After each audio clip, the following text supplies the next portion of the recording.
What if NVIDIA made the dumbest name possible and made it real? What if electric cars ran on gas? And what if AMD, despite all of their success, continued to succeed? Let's get into the hot news, everybody. I'm your Brett host. We're going to be going over the hottest tech news like find on the internet while you enjoy your breakfast this Wednesday, November 8th, 2023. How you doing, Kyler? Feeling like I'm 2023. That's a Taylor Swift joke for you. I don't get it. Me either. I don't watch Taylor Swift. I haven't seen a single episode. You don't watch that show.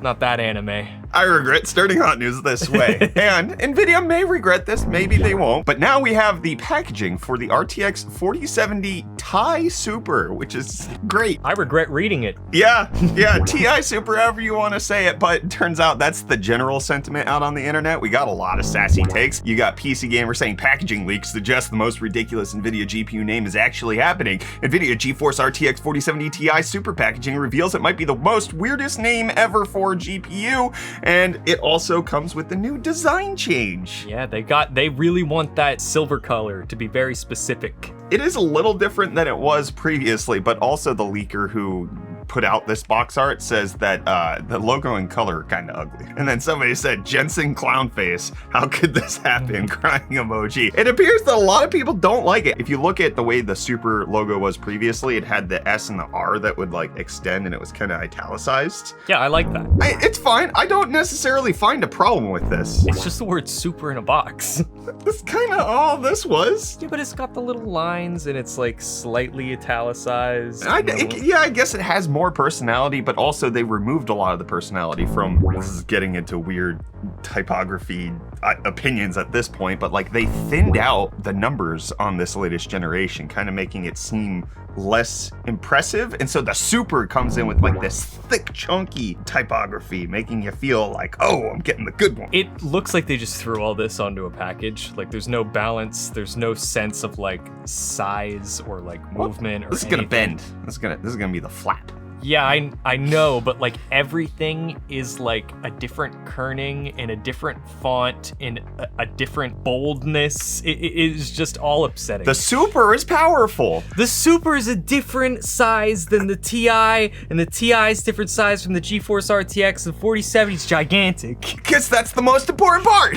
This reminds me of back when I got the RTX 2070 Super and we did a review on it because Palette sent it to us. It was the Palette RTX 2070 Super Jetstream. Not to be confused with the previous card, which was the RTX 2070 Super Jetstream. Palette had a line of cards called Super Jetstream. And then when they came out with the Super series, it ruined everything. It was just the regular Jetstream at that point. Anyways, let us know what you think of the naming nomenclature and the design of everything that's going on with the 4070 Ti Super. Does this ruffle your feathers, heighten your jimmies? I'm curious if we're gonna get the mirror finish or if they're just gonna make it silver. They're just gonna get a silver graphics card. I'd like to go back to the mirror for a little bit. It would be nice. Why not have some fun, chrome it out? I don't know.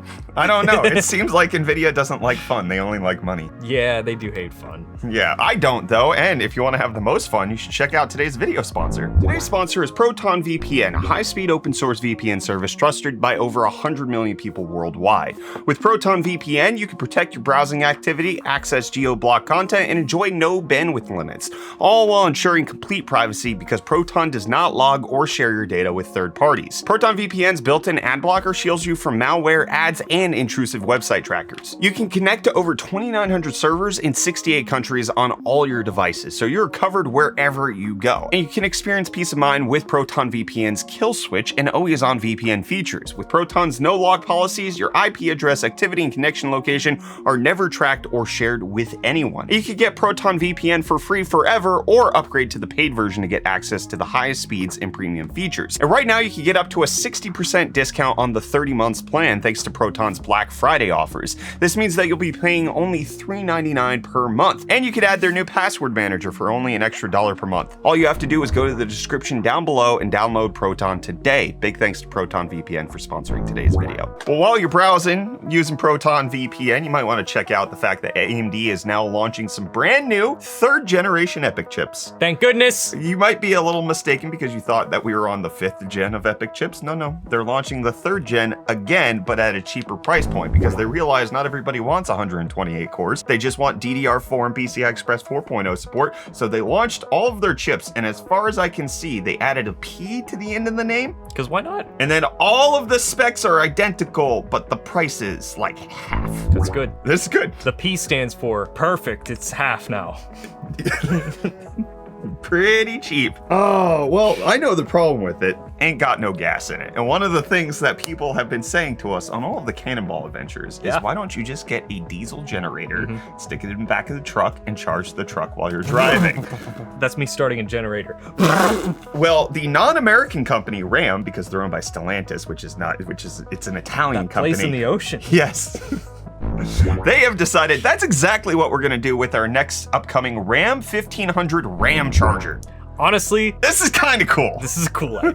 This actually, I like it a lot. So this thing is on an electric platform. So it has both electric motors and a battery, and a pretty sizable battery at that. But it also has a V6 engine that you fill up with fuel, and then that engine will then directly translate to energy for the battery, not into a transmission to a drivetrain. So it's actually, you're still getting all of the benefits of the electric motors, including a 0 to 60 time of 4.4 seconds, which is absurd for a truck, but you can see the platform right here. You miss out on a frunk because it's got that Giganto engine up front.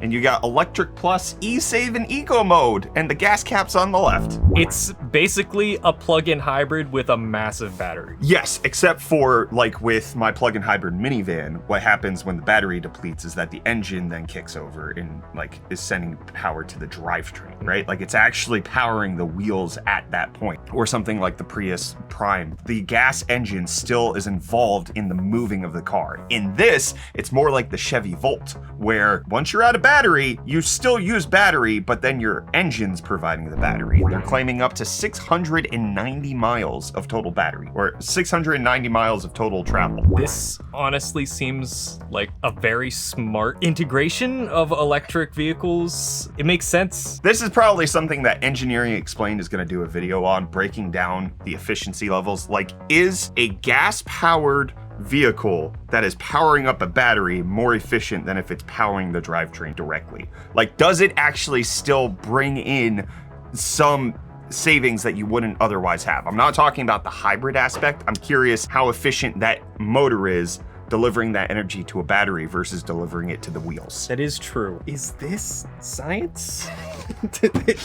I'm excited for the RAM charger, but just like at first, it might not make a whole lot of sense. Neither does the Rimac Nevera's latest world record. So this bad boy is one of the fastest, if not the fastest production car ever made. Has over 20 world records of going fast forward. And so they decided, what happens if we turn around and go that way? Yup. And they broke the world record for world's fastest car in reverse. To be fair, yes. How many cars have attempted this? Probably not many, because it's actually incredibly dangerous. And that's one of the things that the driver talks about, is like, it is a different sensation to make sure that all of your adjustments are like minuscule, because otherwise you're sending that thing spinning, especially when it goes 171 miles an hour in reverse. I do that every day.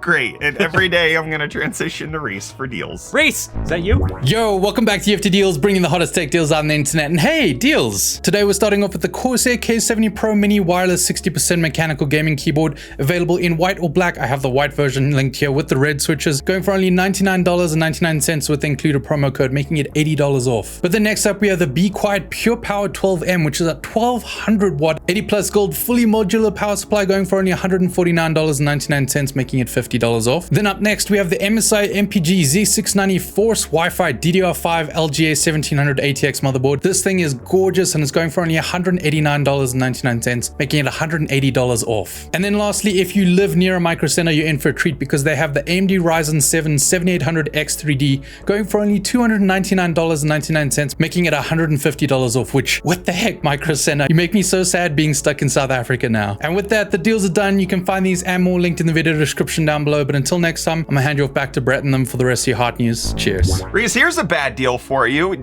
We get no more money. You're paying me? TikTok is now announcing that they're shutting down their $2 billion creator fund and pushing everybody over into the creativity program, at least in the UK, US, Germany, and France. This is going to be shutting down on December 16th. And one of the reasons this is happening is because allegedly the money dried up, but also it's because they actually don't want to compete with Instagram and YouTube anymore on the short form content. And the creativity program only monetizes content that is 61 seconds or longer. So you can't repost shorts onto TikTok and expect the platform to compensate you for that. But they also don't want to become YouTube fully because they're not investing in the widescreen stuff. So they're in this weird limbo period where their creators aren't going to get paid for the content that TikTok became known for, but then they have to struggle to create content that they can't really post anywhere else effectively. As far as I'm aware, the creativity program's earnings are definitely higher than the creator fund that we're currently in, because I haven't transitioned over because we don't make videos longer than a minute. It's like 5 to 6 times as much money, but it's also a lot more work. It takes a lot more work to create a video that is over 60 seconds long, that's cut really well, and that keeps people's attention. However, according to metrics, streamers are making the most money on TikTok. Yeah, that makes a lot of Hundreds of thousands of dollars a month. Yeah. They're making a ton of cash. It's all those NPCs. That guy with the glizzies. That's what he does. Does he make those noises? Yes. I've only ever seen the video being like reposted. I've never clicked on it to listen. That's when he goes into glizzy overdrive. You gotta be there for that one. Okay, well, I will be sure to ask the AI to describe it to me, because that's what's gonna be happening on YouTube. They are rolling out generative AI for you to be able to ask YouTube about the video. The creators who put the effort into making the video then have it reduced by YouTube for the AI to distill to you so that you don't have to watch the video, so that they don't have to pay out ad revenue. I mean, they would want ad revenue too. That's the whole point of the revenue share. I don't know. Maybe I'm getting a little too sensitive about this from the get-go, but it does feel like this undermines the whole point of creating videos in the first place if you're going to just reduce it to an article. I just don't see people using it this much, other than the one feature that I feel like you're gonna get to here in a second. Oh yeah, because we're going to use it. Yes. Other than certain implications where like YouTube could like incorporate this into their API in certain ways that could be helpful, I don't see many people just talking to a chatbot about the videos. I just don't see people doing that, and I don't see it being very accurate. Unless it is for like how-to videos. It's like, how do I tie a tie? And then the AI describes it to you, in which case you probably Googled that in the first place, so why didn't they give it to you? You already asked ChatGPT. I don't fully know how this is going to be supremely useful. Also, allegedly, sometimes people watch content creators for their personality, allegedly, and I feel like this would remove from that. So I'm a little curious how this feature is going to work in practicality. But the useful one that I saw is that they're going to use AI to summarize the comments really quickly. See, this is, you're changing text to text. Makes a lot of sense. This is the best implication of it that I could possibly imagine. So it gives you little categories that are happening. The AI summarizes what's going on in the comments, and then you can click on it, and then it'll give you all the comments that are about that one topic. So if you see something happening in hot news and you're like, hey, Kyler's cat's hair is all over the place, I've been noticing it in the light, we could have a summary comment that's like all about Kyler's cat's hair. Or just like we could reduce it down to all the people who say YYDM in the comments and then mass delete all of them. You could already do that. I could.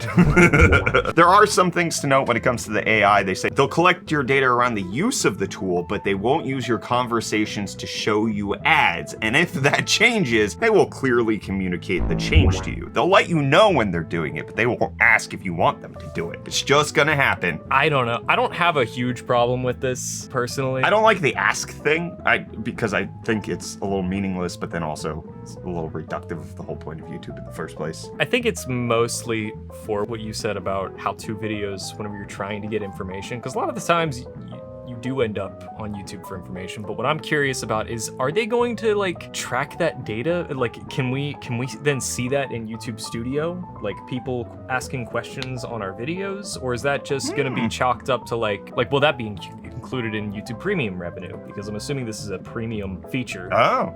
I didn't even think it would be. Yeah, like paywalled. They're trying to paywall everything they can, and if they're not gonna really, show, like what? Name one feature YouTube's paywalled. No ads, and that's the whole thing. But actually, that's not paywalled. Just watch the ads. No, watching without ads is paywalled. No, it's not. It's ad-walled. No, watching is ad-walled. Watching is ad-walled. Watching without ads. Oh, is it's paywalled. I see what you're saying. Okay, that's it. That's literally it. That's the whole website. Then don't watch YouTube. Go to Rumble like everybody's been telling us. I'm gonna watch BuzzFeed. Out. You're gonna watch out because Waze is trying to make sure that you know about dangerous roads. They have crash history alerts that are gonna be rolling out. So I love Waze. It's owned by Google as well. I don't care. If you're getting to an intersection that you likely haven't driven through before, or you're less familiar with, it'll alert you that, hey, there's accidents that happen on the regular here. This could be due to construction or it's a terrible intersection. They're gonna be using their AI analysis to see if elevation changes or road characteristics actually make things difficult here. However, they also will not be alerting you if this is a normal road that you travel on. You're just like, oh yeah, this is 376. This is where cars explode for no reason. I know that this happens. You know, I saw a funny TikTok about Waze, and it was how it shows you whenever there's like speed trap ahead or something, and it was just a cop sitting in his police car, and the thing pops up on Waze, and it's like, is it still there? And he just hits no, and it disappears off the map, and he goes on. You ever think about that? That it's crowdsourced and Cops police can officers just go on and just turn it off? Yep. Yeah. Well, have you ever thought about how Noctua fans and coolers might be better looking if they weren't that beige and brown? Every day of my life. Okay, well, we're getting more that are in their black setup. Their Chromax Black Noctua editions are coming out for the NH-D9L and the NH-L9X65. These are for their small form factor builds, and these are coming out in Chromax Black to make everything look more beautiful. We do have affiliate links to if you want to pick them up over on Newegg down below in the comments. In case you want it, you can buy it. But another cooler technology that's going away, not improving, is Intel's Cryo cooling technology. This was something that they rolled out with 10th generation Intel processors, where it would give you sub-zero cooling and make it so that you had sub-ambient temperatures, and it was a really neat idea, but they're discontinuing it at the end of this year. 13th gen is the last officially supported chip. It technically couldn't work on AMD chips, but some smart people got it working on AMD chips because it needs to interface with the motherboard in order to get all of this to work out. But they only released 3 coolers. They only released a Cooler Master 1 and 2 EK Water Blocks ones, and the Cooler Master 1 was mid. It didn't really work properly. I'm really frustrated because I thought this was really cool and I thought it was being developed behind the scenes, and now it's been canned. Oh, it was really cool. I hate it. I wish there was more. But thankfully, the other thing I wish there was more of, which is AMD's APUs. They're on their way out because both Asus and ASRock have rolled out BIOS updates for the support of the upcoming 7000G series APUs. I got no more news than that besides I'm excited. They're coming at some point. The train of AMD has been coming for a long time and is now here, at least in Korea. This is part of the domination strategy of AMD to continue to just march forward in a lot of different places. Now, normally when we talk about market share in specific countries, it doesn't really matter for the rest of the world. It's just a isolated look at one certain market. But instead, I think that there's actually broader implications here that we need to look at. So one of the big things that's been happening over in Korea is that Intel has been beating the crap out of AMD. This is this year. This is 2023. This is not over the course of Ryzen and all of that. This is 12th and 13th gen Intel chips beating out everything that AMD has been coming out with. But you see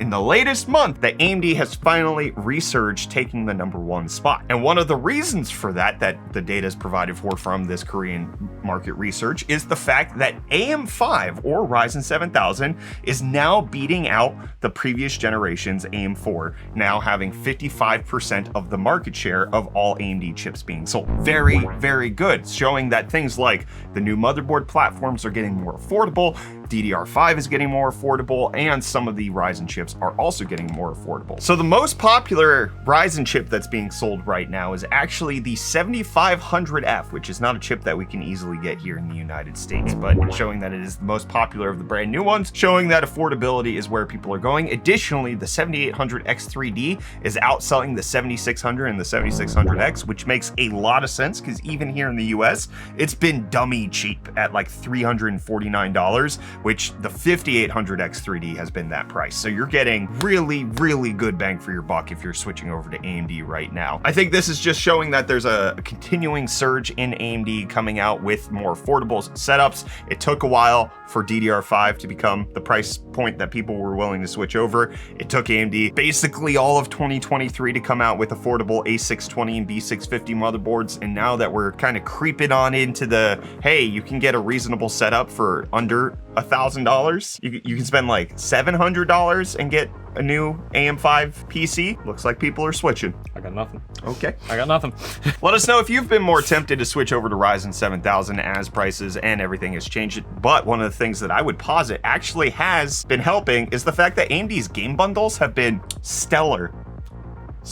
Oh, he said the thing that's like the game. Because of Starfield, they had Starfield bundles, whereas Intel, they had Assassin's Creed Mirage.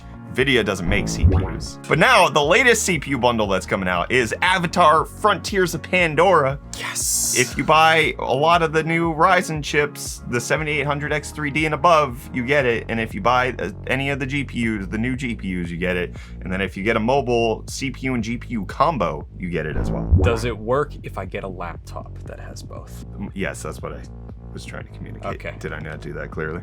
It's just weird. You know what else is weird? Not doing comment response. We don't have the AI getting all the comments for us, but we got sweet ass dude saying the corporate trust in AI is unsettling. Super difficult to test all plausible outputs without throwing those through another AI. I got lost while you were talking there. You got to use the AI to test the AI to make sure that whatever the original AI generated isn't like not safe for work or isn't some sort of like horrific thing that children shouldn't see in the next Peppa Pig game that was generated by AI. Can we use an AI to make an AI and then make an AI with that AI? And then make another AI with another AI? You are literally describing how all of this works. What if we did that? Yes. But then we did it again. Yep. And again. You got it. And then we asked it. This is how if machine it could learning then works. Make an AI. Yep. This is how machine learning works. You got it. Well done. Call Mr. PC says he got the bubble guts when he looked at that graphics card. You can see it in his face. What is the bubble guts? That's my old Dart I Steam know. thing. So now I'm confused. Yeah, I thought this was like, I had to double check the username. I was like, who knows what my Dart name used to be? What is it now? Tipdiz business. All right, Joshua here saying, I love watching you both having fun on camera. Makes me smile. I'll make you smile. Please don't threaten the audience. So we were talking yesterday about FSR being on mobile phones, and ET Ken saying FSR and Exynos Snapdragon chips will be really good, in my opinion, if they use fluid motion frames. Maybe rendering at 30 FPS and having fluid motion frames to get 60 FPS, you can get better battery life. So you're not trying to run it faster, you're trying to run it slower, and then using FSR to increase the frame rate so it looks good enough, but then you get better battery life. But the biggest thing is Float 32 responding. It's gonna end up in the Quest. This makes a lot of sense. If Qualcomm supports it, you can get it for the Quest. That's brilliant. Will it end up making me more motion sick? Typically, it helps to smooth that kind of stuff out, so hopefully not. But what if the input lags a little bit? Fluid motion frames would make it lag Yeah. more. Yeah, that'd be worse. That would hurt. That would hurt my noggin. Evan Axel said, I'm starting to think that GPU needs a bittering agent similar to the Switch cartridges so people wouldn't lick them. Who am I kidding? There would be so much more GPU licking. Guys, don't lick your GPUs. They taste like poop. I gotta say, I've licked a lot of Switch cartridges only because they're bitter. Only because Nintendo told me no. Penfold said, regarding the Bored Ape Welder's Eye incident, sounds like they used a class of laser that was too strong for the task they were using it for, like lighting effects or even a laser pointer for presentations. Actually, from what I've gathered, from people who know way more about this than I do. I've gathered. Not what I meant. It had nothing, it wasn't lasers, it was UV radiation. It was exactly what you posited yesterday. There was a couple experts who came out and found pictures of the event and they were like, those are the type of UV radiation you're not supposed to look at because it'll burn your eyes. They should have just had everybody wear the solar eclipse sunglasses. Oh, and then they could have looked cool. Yeah. Katrina says, I can tell you kids are much too young to be able to read a book. I can't read it all. Can't read it all. Grok means substantially more than to drink. Did you say that? No, I said to understand. I said it was like sonder. It's like an empathy, emotional, like understanding. It means to like grasp other people and like understand the world around you. I said it meant to understand. Can anybody maybe leave a comment today, like telling us what we said to make her think we said drink? Or we can watch the episode. I rewatched it. I didn't say that. I watched it. I don't know. Well, hold on. We need to continue on. Read A Stranger in a Strange Land, a time or 12 to burn the word into your brains. The fiction church in the book went on to inspire a real church. So your use of grok in a derogatory way is morally offensive. I don't like your tone. That was my tone.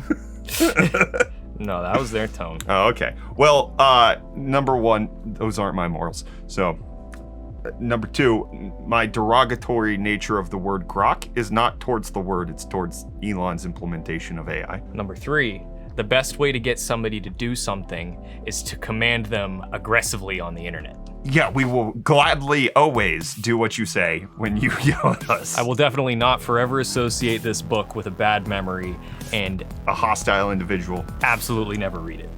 Yeah, that's not. A lot of people were excited that you were back. Yay! There's a lot of comments of you. Yay! So good. See you tomorrow. Bye.